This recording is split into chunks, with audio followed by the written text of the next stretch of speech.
Oui, bonjour. Donc, je vais vous présenter le guide qui est donc d'ores et déjà téléchargeable sur le site de l'AFG. Ce guide, donc, comme disait Nathalie Nicolas, a pour but d'aider le lecteur qui veut appréhender le nouveau plan comptable pour la lecture, pour le comprendre et l'appliquer de façon standard.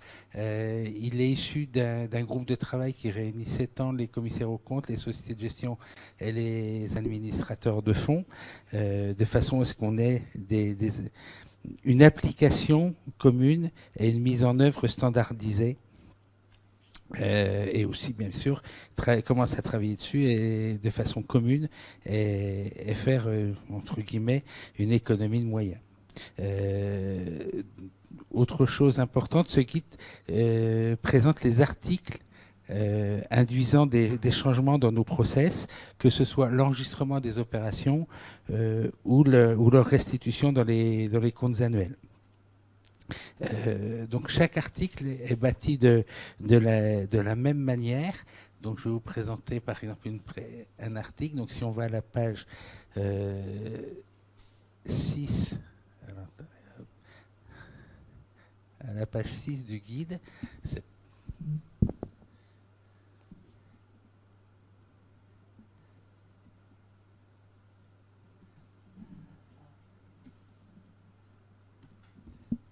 donc on voit la présentation d'un article du guide, donc d'un article du plan comptable étudié par le guide. Donc on a d'abord le rappel de l'article de référence du plan comptable, du règlement NC, avec ces textes infraréglementaires, l'endroit où se trouve cet article dans le plan comptable, hein, cet article en question, est le titre chapitre 3, les comptes comptables concernés éventuellement, le périmètre d'application, car certains articles ne s'appliquent à tous les OPC à capital variable, certains uniquement aux OFS ou aux fonds de capital investissement. Donc on précise la portée de l'article et on analyse l'écart.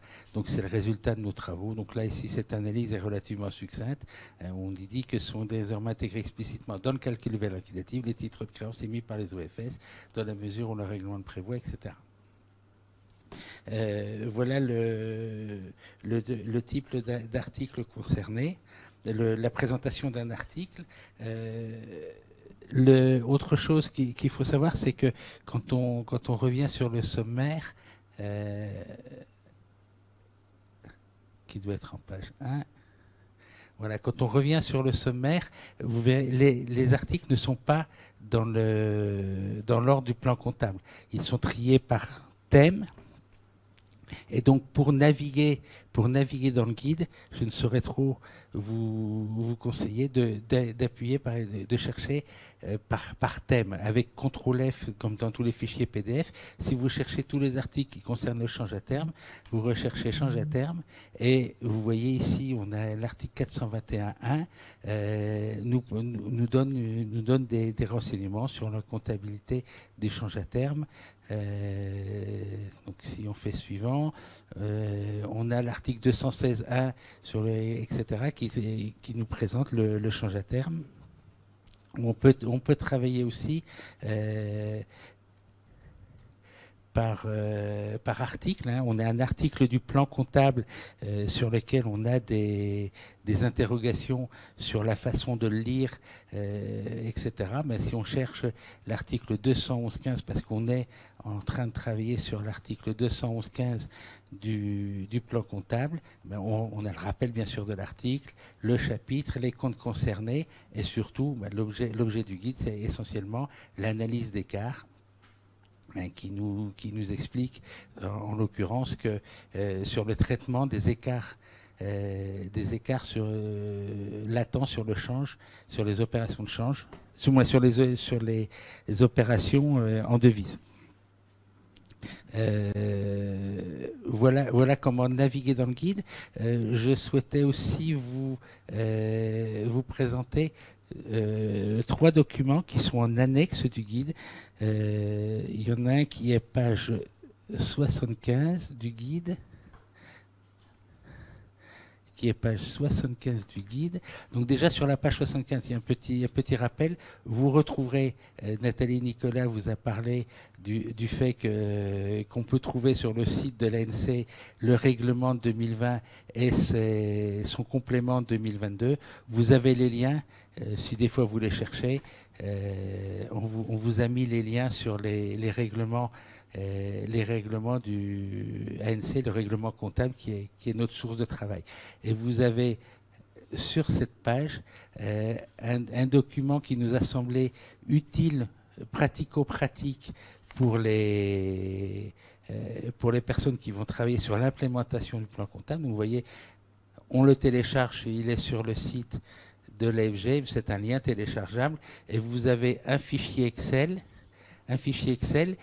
sur lequel on va comparer les numéros de compte dans le règlement ANC de 2014, donc le précédent, parce que nous on l'appelle déjà le précédent parce qu'on travaille déjà sur le 2020, sur le nouveau, et avec une comparabilité, dire voilà ce que j'avais aujourd'hui dans le compte 1019, et ben, dans le nouveau règlement, ben, ça ne change pas, c'est sur le 1019, ça concerne les fonds de capital investissement, vous avez les véhicules, éventuellement des observations, et où retrouver quel état financier ce compte alimente. Là, ça va alimenter le passif du bilan sur la ligne capital des capitaux propres. Donc ce fichier, on l'a mis avec des filtres.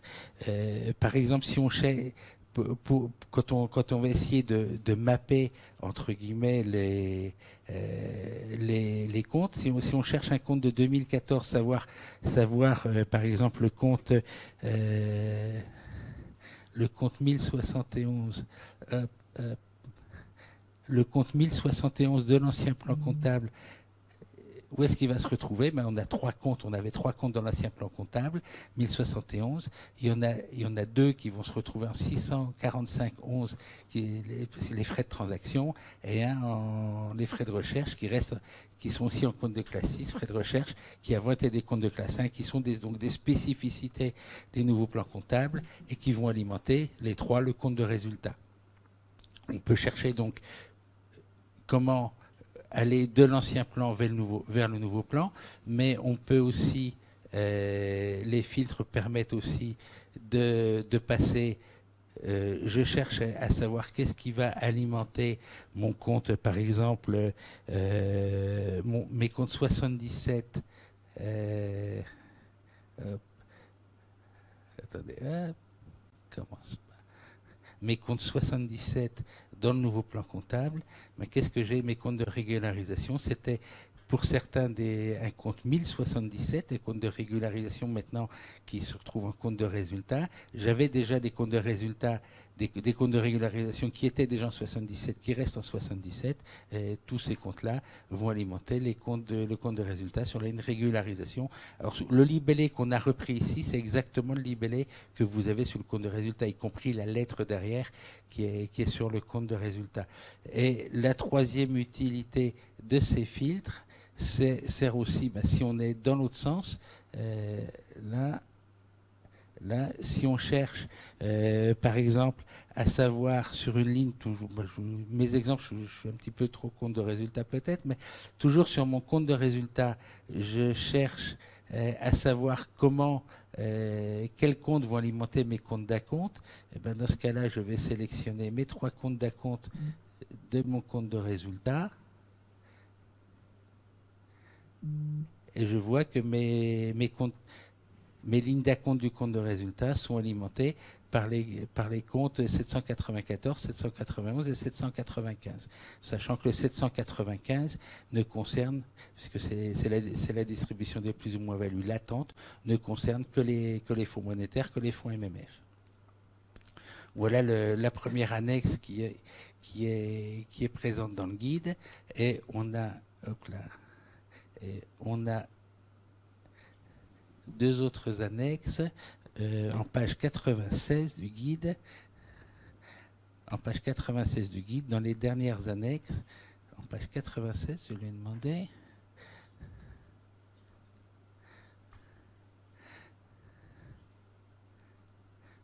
Je lui ai demandé la page 96. Excusez-moi.